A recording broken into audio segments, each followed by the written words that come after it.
When implementing a deep neural network, one of the debugging tools I often use to check the correctness of my code is to pull a piece of paper and just work through the dimensions of the matrix I'm working with.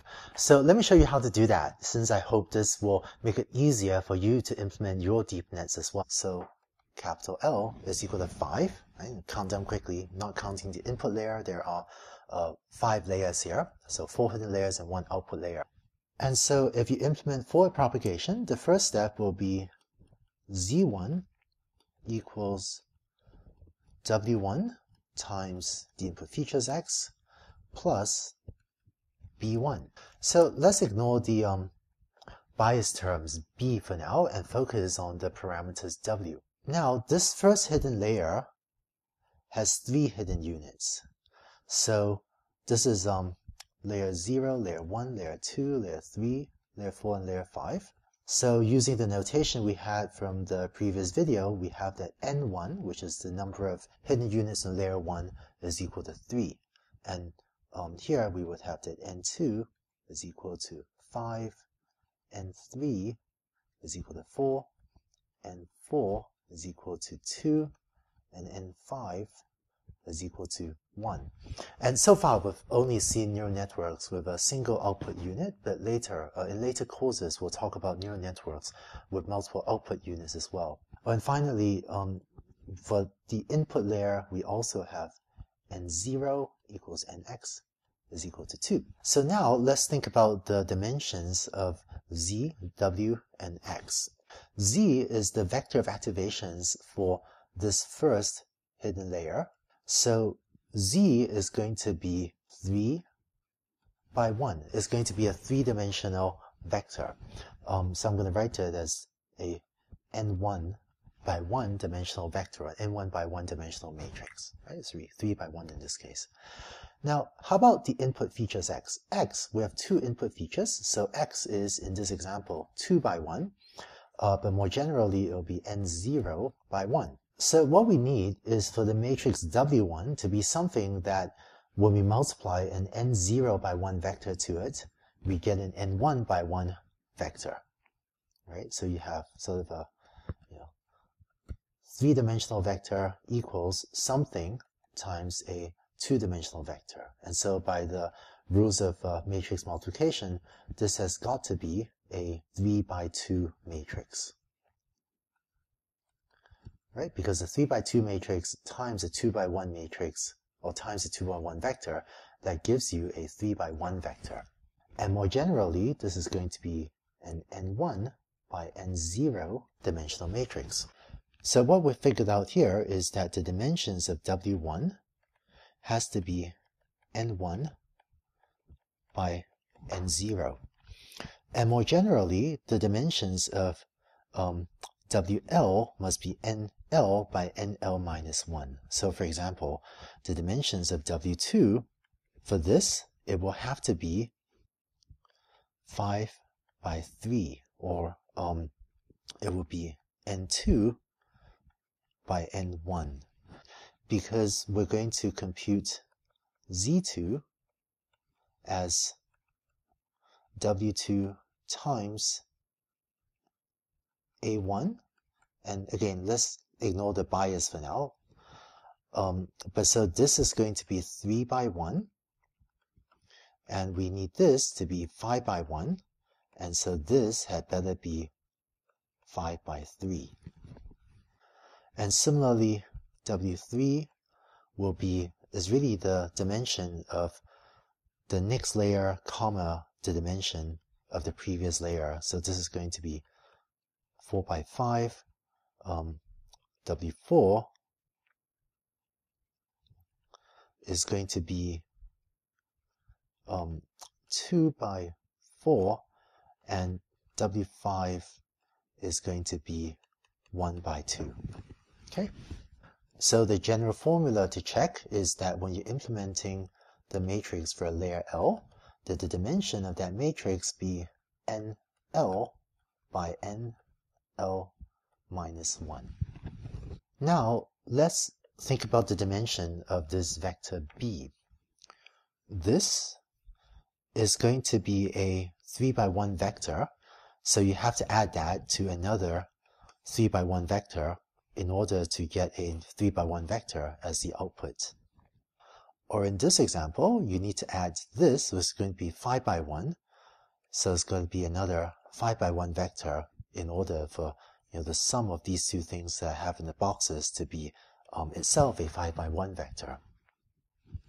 So the more general rule is that in the example on the left, B1 is N1 by 1, right? That's 3 by 1. And in the second example, it is this is N2 by 1. And so the more general case is that BL should be NL by 1 dimensional. So hopefully these two equations help you to double check that the dimensions of your matrices W as well as of your vectors B are the correct dimensions. And of course, if you're implementing backpropagation, then the dimensions of dW should be the same as the dimension of W. So dW should be the same dimension as W, and dB should be the same dimension as B.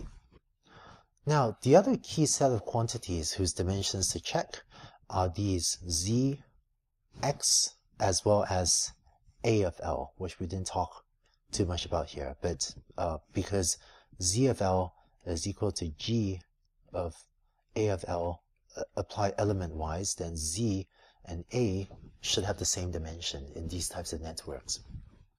Now, let's see what happens when you have a vectorized implementation that looks at multiple examples at a time. Even for a vectorized implementation, of course, the dimensions of W, B, dW, and dB will stay the same, but the dimensions of Z, A, as well as X will change a bit in your vectorized implementation. So previously, we had Z1 equals W1 times X plus B1, where this was N1 by 1, this was N1 by N0, X was N0 by 1, and B was N1 by 1.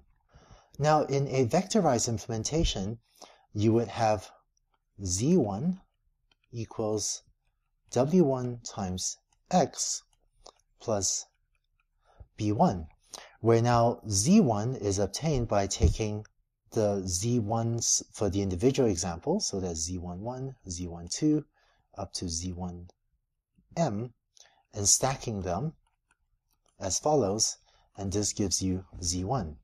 So the dimension of Z1 is that instead of being N1 by 1, it ends up being N1 by M, if M is the size of your training set. The dimensions of W1 stays the same, so it's still N1 by N0. And X, instead of being N0 by 1, is now all your training examples stacked horizontally. So it's now N0 by M. And so you notice that when you take a N1 by N0 matrix and multiply that by an N0 by M matrix, that together they actually give you an N1 by M dimensional matrix as expected. Now the final detail is that B1 is still N1 by 1, but when you take this and add it to B, then through Python broadcasting, this will get duplicated into an N1 by M matrix and then added element-wise. So on the previous slide, we talked about the dimensions of W, B, dW, and dB. Here, what we see is that whereas ZL, as well as AL, are of dimension NL by 1, we have now instead that capital ZL, as well as capital AL, are NL by M. And a special case of this is when L is equal to 0, in which case A0, which is equal to just your training set input features X, is going to be equal to N0 by M as expected. And of course, when you're implementing this in backpropagation, we'll see later you end up computing dz as well as dA, and so these will of course have the same dimension as z and a. So I hope the little exercise went through helps clarify the dimensions of the various matrices you'll be working with. When you implement backpropagation for a deep neural network, so long as you work through your code and make sure that all the matrices dimensions are consistent, that will usually help go some ways toward eliminating some class of possible bugs. So I hope that exercise for figuring out the dimensions of the various matrices you'll be working with is helpful. When you implement a deep neural network, if you keep straight the dimensions of these various matrices and vectors you're working with, hopefully that'll help you eliminate some class of possible bugs. It certainly helps me get my code right. So next, we've now seen some of the mechanics of how to do certainly forward propagation in a neural network. But why are deep neural networks so effective, and why do they do better than shallow representations? Let's spend a few minutes in the next video to discuss that.